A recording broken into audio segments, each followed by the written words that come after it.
Secretary of State Marco Rubio just crashed out before the United States Senate when he was testifying under oath and he was grilled under cross-examination. Rubio stated that it is the position of the State Department that the war in Iran is over. He also stated that going to a UFC fight with Donald Trump was integral to the negotiations with Iran and Pakistan, and he was basically present at those negotiations by being at a UFC fight. Let me show you what went down as Marco Rubio just performed horribly when he was finally cross-examined about this unlawful and catastrophic war in Iran. Hat tip to Democratic Senator Rosen for grilling Rubio about being at a UFC fight instead of being at the negotiations with Iran in Pakistan.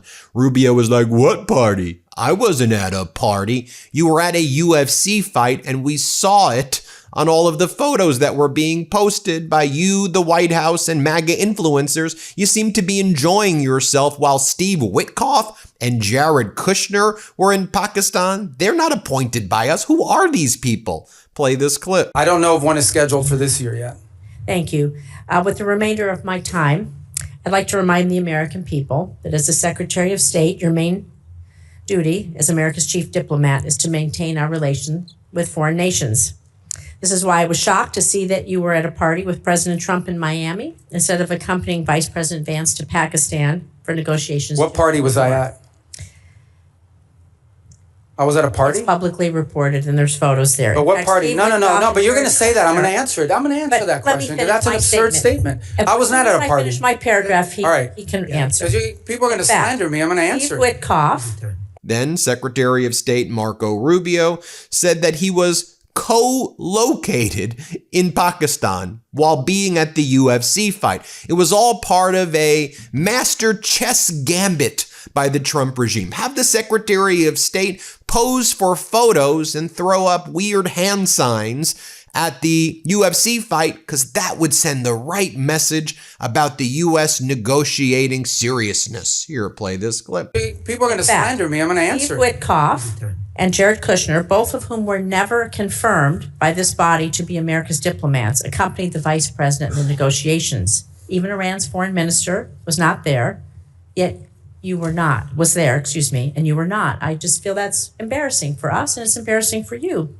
So, Mr. Secretary, Congress represents the American people. We have the power to confirm who represents America abroad. We confirmed you to be our Secretary of State. We confirmed you to be in the negotiations that are happening. And it's just unthinkable to me that you are missing high stakes negotiations or that you're not involved. It's sad. Senator Rosen, your time's up. Okay. So let me Secretary Rubio. You're 100% inaccurate and 100% wrong. Here's why. Number one, the Vice President of the United States was there, and he wasn't confirmed by us, and he was elected by the American people. Okay, he is the second in line of the presidency of the United States. He was present. Mr. Witkoff is the president's envoy for negotiation for peace deals. Mr. Kushner is a private citizen that serves as an advisor on these functions. They were the team that we sent to Pakistan. I was not at a party.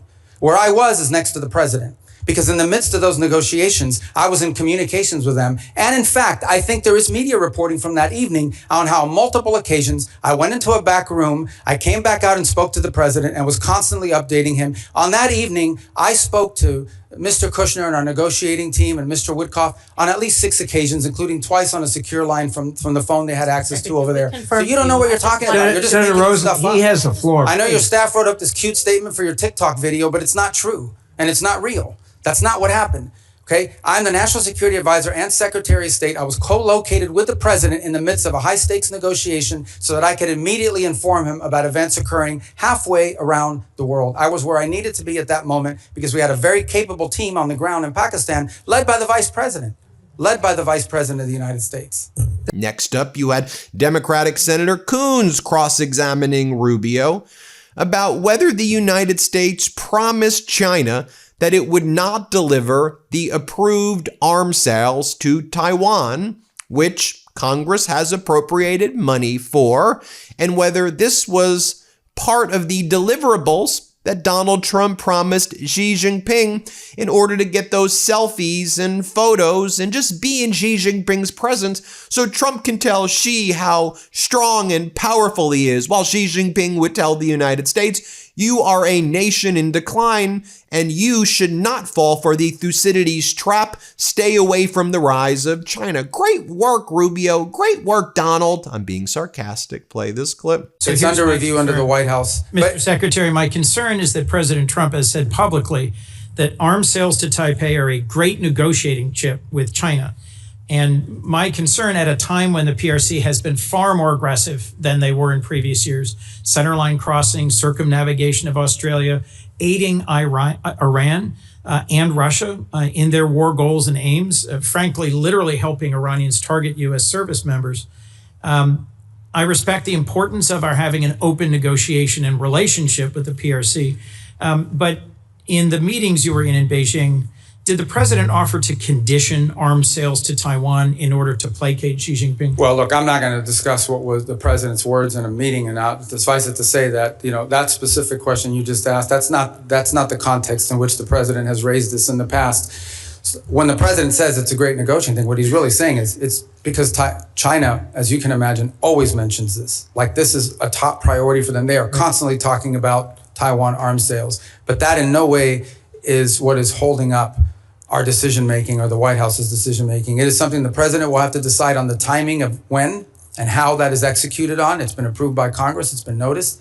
The money's available. But Rubio wants to let everybody know that he was responsible for bringing peace between India and Pakistan. But Rubio, India doesn't agree with you, and one of the reasons you did not get any greeting when you arrived in New Delhi to visit India is because you've pushed India away from the United States. Great work. And not only that, but while you've tried to bring in Pakistan, and while you've harmed the India relationship, Pakistan was just out there praising Xi Jinping as the leader of the world. Great work, Rubio. Here, play this clip. Hard stop at 12:30. Okay, but I know, but you said a lot of stuff. I get to answer some of it. All right, so the first is the second is India-Pakistan. We ended that war. We were involved in helping broker that. Thailand, Cambodia, that's diplomacy. We've been very engaged in fact, as I sit here now speaking to you, I've got the Lebanese government and the Israeli government meeting at the State Department starting at 8:30 this morning for the fourth time. Next, you had Senator Booker cross-examining Rubio about the catastrophic and unlawful war in Iran. And Rubio's like, what war? The war is over. And then Rubio's like, and then Booker's like to Rubio, the war isn't over? What are you talking about? The American people know the war isn't over. We're not stupid. What are you saying? And by the way, you're saying this under oath? Here, play this clip. It's billions of dollars of reconstruction costs just to get to where they were 6 months Mr. Rubio, you keep telling us how we're winning this war. The president keeps saying, well, the war's over completely now. Annihilated. The war is not over. And yet the American people see how we're losing at the pump and with their costs, and yet this thing still hasn't been resolved. Every day he tweets out, oh, we've obliterated them, we've annihilated them, they're going to surrender. But yet we still find ourselves spending billions of dollars a week Senator on Booker, war abroad. You've gone way over. And It would be nice if we had hearings where people Thank had to you, be held Senator accountable. Booker. Senator Scott.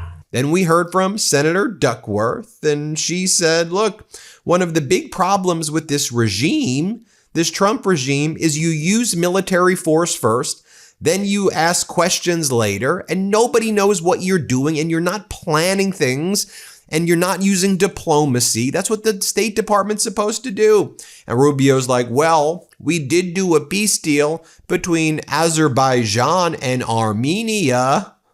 Okay, good. You actually really did nothing. You solidified what was already existing there, and you were not really involved. But sure, go take credit for that. Let's play this clip. Law dialogue, where I heard from folks across the Indo-Pacific and especially in Southeast Asia who are being hit hard by the same rising energy costs that are devastating American communities. And frankly, this administration insists on using military force as a first resort instead of a last resort, no matter the deadly cost of self-defeating impacts. Your budget request here would sadly perpetuate that trend and undermine the roles and responsibilities that you should be fulfilling as Secretary of State. Thank you, Mr. Chairman. I yield back. Okay, I didn't get to answer any of that. I didn't ask you a question.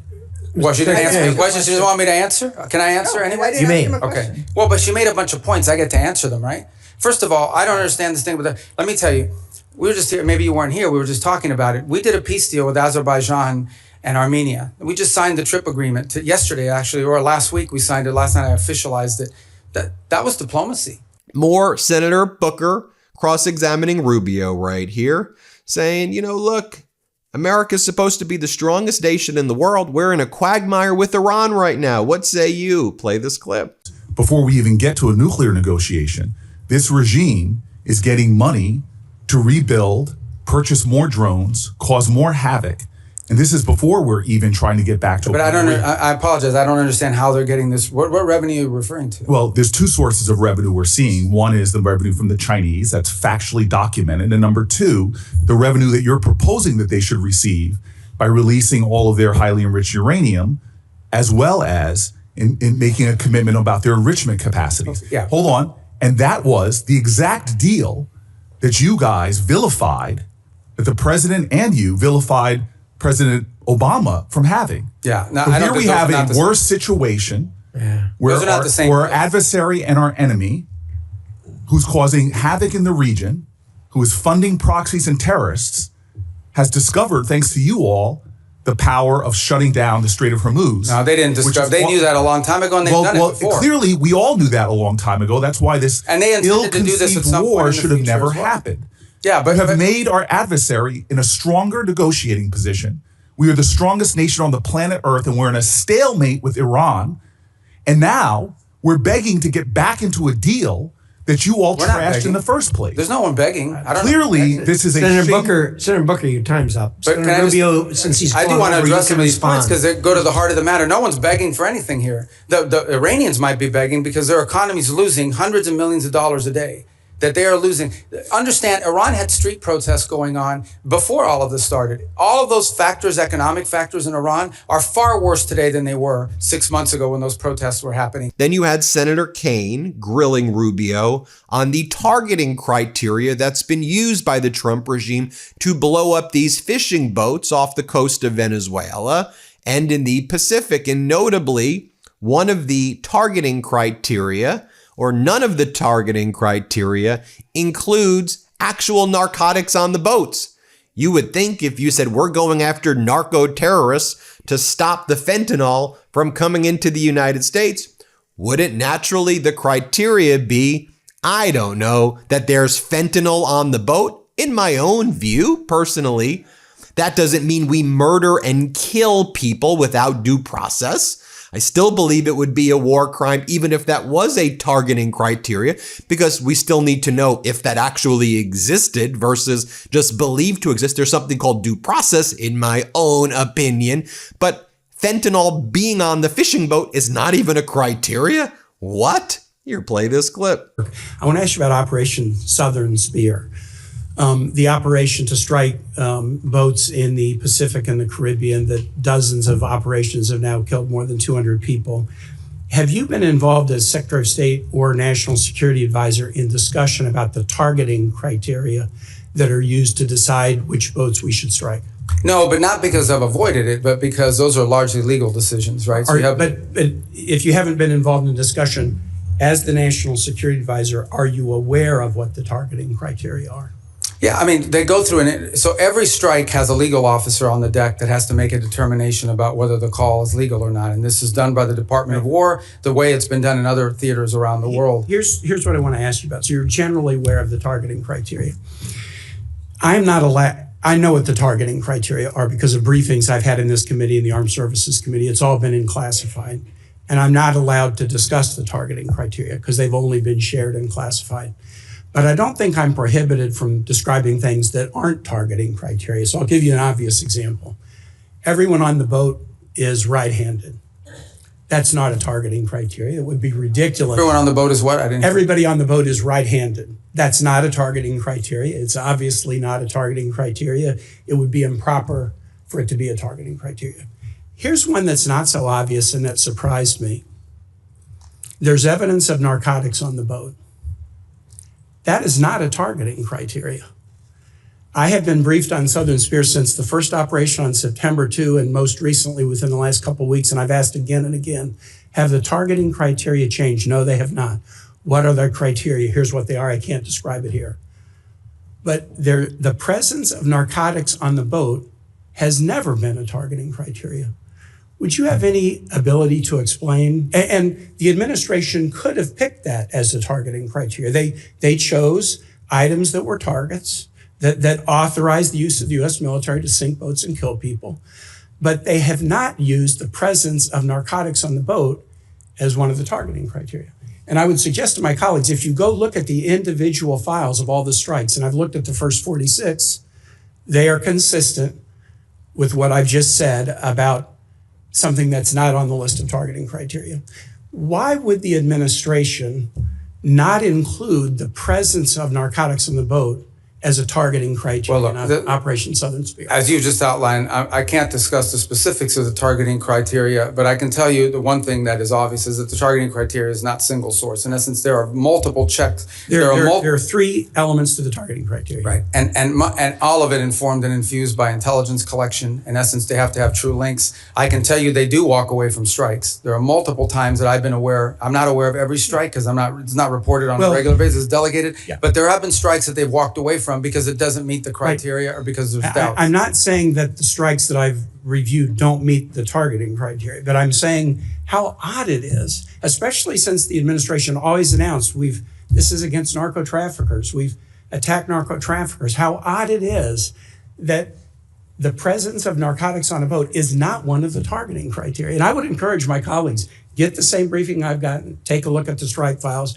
You'll be as surprised as I am. Here's the second question. More from Rubio over here as he's cross-examined from Senator Shaheen, who said, would you concede that removing sanctions from Russian oil helps Russia make money, which they then use to build their military machine to further the war in Ukraine, which you all said that you were going to stop on day one? And it's far from day one right now, Rubio. Let's play this clip. Benefited from this. So these are time-limited extensions that ultimately at some point will expire. We've certainly benefited China and Russia's economy. Well, China doesn't. I mean, China refines oil. They import a lot, but they refine oil, and but they also benefit from Russian oil. But my question for you is, can you commit not to extend the general license again when it expires on June 17th? Well, that ultimately is a decision that's made by Treasury, but I will tell you, it depends on the circumstances at the time. We would like to end it as soon as we possibly can because the underlying policy of this country has been to sanction their oil. These are time-limited waivers for the purpose of opening up more global supply. I understand that, but if we continue to extend them, they're not time-limited. More Senator Booker cross-examining Rubio, this time on the fact that the U.S. cut all of its Ebola first responders and cut its ability to do early detection. Seems like a cause and effect there. We get rid of all our early detection people. Massive Ebola outbreak. What say you, Rubio? Here, play this clip. The United States has pulled back from a lot of its investments in those areas. Now with the crisis with Ebola, we see that the challenges that have been brought about as a result of our surveillance, early detection, and the like. So I'm just very concerned about what the administration's strategy is, because we're clearly seeing here that what goes on the continent of Africa directly affects our public health as well. Well, first of all, I don't agree with that assessment. I mean, first of all, it's not about cutting back. As if the response here is not just how much money you spend, it's what results you're going to get. Now, let's talk about Ebola for a second. Ebola, the outbreak in Ebola was in a war-torn, isolated rural area in the DRC. That's where that began. Since that time, our response has been very quick, very rapid. Well, so you're saying you did not cut early detection periods. I'm not talking about... I'm saying that whatever you're pointing to as the cut is not the reason why there was an Ebola outbreak. I'm not connecting the two. I'm simply saying... Well, you are connecting them. You said that our cuts... Senator Rubio, I'm not trying to get in an argument with you. I would really like to actually have my questions answered. So very quickly, we cut early detection when it comes to infectious diseases on the continent. Factually, this is not an opinion. We made those cuts. We cut early warning systems on the continent. It had nothing to do with the Ebola outbreak. So I don't need to tell you, Secretary Rubio, that we're living in a place where an infectious disease crisis anywhere is a threat to public health everywhere. The United States has made major reductions in these areas that have put us more at risk. If you're talking about this clearly Ebola crisis, there's other things and other cuts we've made, and you see it factually. Even our own State Department personnel that I've talked to are saying we're less prepared for a global outbreak than we were before. And my worry is, specifically in a budget hearing, is this budget makes even deeper cuts into the kind of things that could prevent the next outbreak, or, as we've seen with unfortunately with COVID, have us more prepared. Yeah, I don't agree with that assessment. I don't know who told you that at the State Department. So let's move on. My time is limited. I know, but that's an important question. I don't want to eat up your time, but No, I need to answer that because I just don't agree with that. Mr. Secretary, you can't even agree on the facts.